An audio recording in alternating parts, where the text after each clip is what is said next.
మామిడిపళ్ళ రుచులే కాదు, కపిల్ వారి 30 సంవత్సరాల నాణ్యత మరియు నమ్మకం.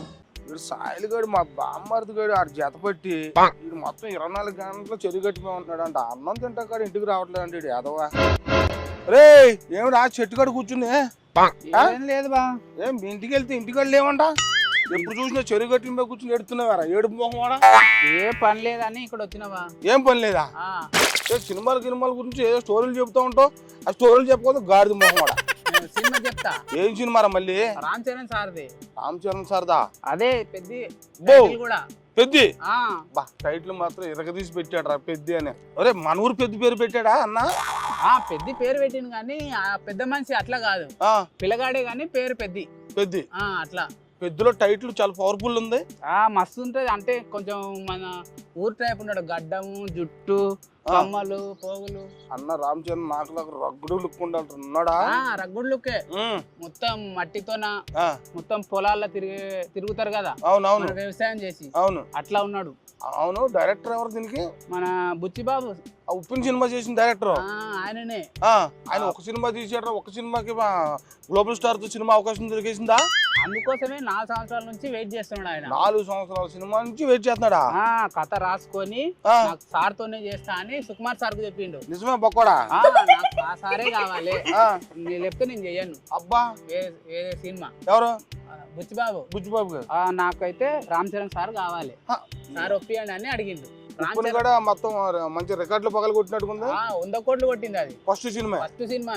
ఆ రెండో సినిమాకి అన్నతో దొరికింది సినిమా. అది కొత్తలతోన కొట్టిండు.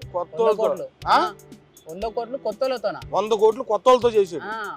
గ్లోబల్ స్టార్ చేసి ఇంకెలా ఉంటుంది సినిమా? ఇంకా అది చెప్పిండు ఏమని? గుర్తుంచిపోయే సినిమా ఇది అని. ఎప్పుడు రామ్ చరణ్ సార్ చూడని లుక్ లో చూస్తారు, మస్తు ఉంటుంది సినిమా అని. అరే ఫస్ట్ సుకుమార్ ని ఎరా హీరోని ఎవరిని పెడతావు అడిగాడంట. ఇదేనా ఈ సినిమా గురించేనా? ఈ సినిమాకే అందరినీ అడిగిండు. ఏమని అడిగాడు రా? నీకు హీరో ఎవరు కావాలంటే రామ్ చరణ్ సార్ అని చెప్పిండు. ఫస్టే అసలు డేట్లు దొరుకుతాయా దొరకవా అనేది ఏం లేదు. రామ్ చరణ్ సార్ కావాలి అని నేను నాయనతోనే సినిమా తీస్తా. అలా ఉండాలి, కాన్ఫిడెన్స్ అంటే అలా ఉండాలి. మళ్ళీ మ్యూజిక్ డైరెక్టర్ అడిగాడంట. ఆయన ఏఆర్ రెహమాన్ ఆస్కార్ అవార్డు. నేను కాంప్రమైజ్ కానీ నాకు ఆయనే కావాలంటే ఆయన సుకుమార్ సార్ అండి నేనే చేయలేదురా, ఇంకా ట్రై చేయలేదు ఆయనను, నీకెట్లా అంటే లేదు నాకు ఆయననే కావాలి అన్నాడంట. అట్లా కూడా ఒప్పించిండు. మళ్ళా ఆయన ఆర్ఆర్ గానీ మ్యూజిక్ గానీ చంపేస్తాడు. అందులోకి మ్యూజిక్ కూడా ఆయన మొత్తం లైన్స్ అన్ని రెడీగా పెట్టుకున్నాడంట. వెళ్తే లేట్ అని అన్నాడు. అంతా రెడీ చేసి పెట్టుకున్నాడు ఈయన. అసలు నాకు వాళ్ళు కావాలి అని.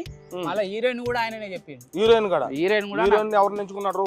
శ్రీదేవి బిడ్డ జాన్వీ కపూర్. అబ్బా అసలు మామూలుగా ఎంచుకోవటంలోనే ఈయన పేపర్ మీద ముందే రాసేసుకునే డైరెక్టర్ వీళ్ళు కావాలని. కథ రాసుకున్నప్పుడే ఇవి ఫిక్స్ అయిందంట, నేను వీళ్ళతోనే చేస్తా లేకపోతే వద్దు వేరే సినిమా అని. అవును. రామ్ చరణ్ ఆపోజిట్ లో ఎవర్రా క్యారెక్టర్? ఎవరు డిసైడ్ కాలే కానీ మన కన్నడ హీరో ఉన్నాడు కదా, పెద్ద హీరో శివరాజ్ కుమార్ సార్. ఆ సార్ ను తీసుకున్నారు. ఆయనది మెయిన్ రోల్. ఏ రోల్ అని మనకు ఇంకా తెలియదు. అవును. అరే మన జగపతి బాబు గారితో ఇంత ముందు ఏదో మౌలాలి స్టేషన్ లో నేను అటు వస్తా ఉంటే షూటింగ్ జరుగుతుందా? అది ఎవరెవరు ఏంటి సినిమా? జగపతి బాబు, సత్య ఉన్నాడు కదా కమిడియన్. అవును. వాళ్ళిద్దరి మీద ఒక షెడ్యూల్ కంప్లీట్ అయింది రైల్వే స్టేషన్ లో మౌలాలి. అది మస్తు వచ్చిందంట. నెక్స్ట్ ఇప్పుడు రామ్ చరణ్ సార్ తో ఉంది సీను. అదే వచ్చే మార్చి కల్లా తొందరగా కంప్లీట్ చేయాలని చాలా పగడబంది. బర్త్డే ఉంది సార్దే. సార్ మార్చి లో బర్త్డే, వచ్చే మార్చి. అప్పటికల్లా సినిమా కంప్లీట్ అయిపోవాలి ప్లానింగ్. కంప్లీట్ కావాలి, బ్లాక్ బస్టర్ ఇవ్వాలి సార్ కు. అవునరా. హీరోయిన్ జాన్వీ కపూర్ ఇంత ముందు సినిమాల్లో ఎక్స్పోజింగ్ చేసింది కదా. ఇప్పుడు ఈ సినిమాలో ఎక్స్పోజింగ్ గా ఉంటుందా? మామూలుగా నార్మల్ గా ఉంటుందా? పల్లెటూరు అమ్మాయిలా ఉంటుందా? ఈ ఊరమ్మాయే. దీనిలో ఊరమ్మాయే. ఎందుకంటే మన విలేజ్ బ్యాక్ డ్రాప్ కదా, 1980s. అప్పుడు ఏది ఉండదు ఎక్స్పోజింగ్ అవి ఏం లేదు. మొత్తం ఊర్లో ఎట్లుంటారో అట్లే. అంతేలరా బొక్కడా. అరే సుకుమార్ సార్ అందరికి అవకాశాలు ఇస్తున్నారు. అవును బా, అందరికి. నీకు కూడా ఇస్తాడు పోతే ఏమే. నీకు కూడా అవకాశం వస్తే బాగుంటారు. ఇద్దరం కలిసి వెళ్తా బా, నేను కూడా ట్రై చేస్తున్నా. అరే ఆయన కింద చేసిన అసిస్టెంట్ డైరెక్టర్ అందరూ #1 సినిమాలు తీసారంట కదా.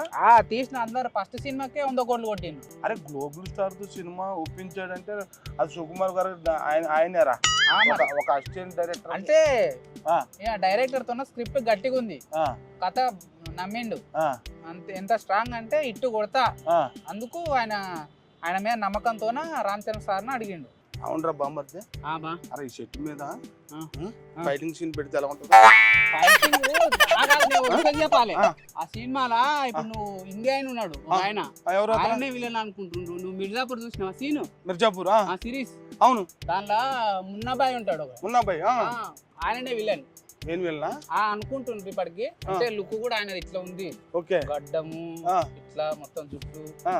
ఆయన అనుకుంటుండ్రు ఇప్పటికి. అయితే బా చూడాలి ఎవరో విలన్ గురించి చెప్పావు కానీ అరే సినిమాలో అన్న సినిమాకి గ్లోబల్ స్టార్ మంచిగా ఎలా వస్తుందో చక్కగా నీట్ గా సినిమాలో రేపు 1980లో ఉందా కాలం.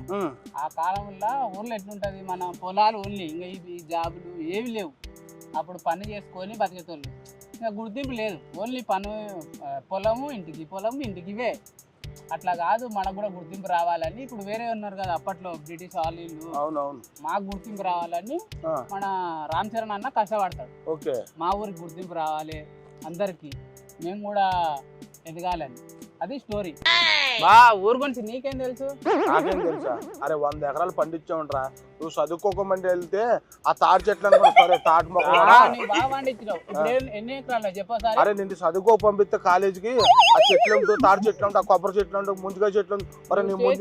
అరే నీ ముంజు మొక్క కూడా లాస్ట్ చెరువు గట్టి మీద కూర్చుని ఆ సినిమాల కథలు ఇవన్నీ ఇదొకటి నేర్చుకున్నావు నువ్వు. మరి నీకేం తెలుసురా? 100 ఎకరాలు పండించి ఈ రోజు నెంబర్ 1 స్థాయి మంచి రైతు అవార్డు వచ్చింది. నాకు తెలుసా నీకు? మరి కపిల్ గ్రూప్ లో ఆర్గానిక్ మామిడి పండులో నేను రైతు అవార్డు బెస్ట్ అవార్డు తీసుకున్నాను రా. ఎప్పుడు? నీకేం తెలుసురా? చూడెళ్ళి ఆ వీడియో.